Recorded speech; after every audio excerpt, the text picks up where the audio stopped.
পশ্চিম মধ্য বঙ্গোপসাগর ও তৎসংলগ্ন উত্তর পশ্চিম বঙ্গোপসাগর এলাকায় একটি লঘু চাপ সৃষ্টি হয়েছে।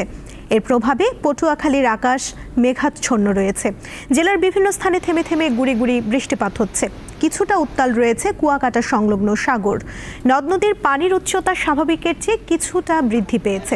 উপকূলীয় এলাকা দিয়ে দমকা বা ঝোড়ো হাওয়া বয়ে যাওয়ার শঙ্কা করছে আবহাওয়া অফিস। তাই পটুয়াখালীর পায়রা সহ দেশের 4 সমুদ্র বন্দরকে 3 নম্বর স্থানীয় সতর্ক সংকেত দেখিয়ে যেতে বলা হয়েছে। সকল মাছ ধরার ট্রলারকে উপকূলের কাছাকাছি থেকে সাবধানে চলাচল করতে বলা হয়েছে।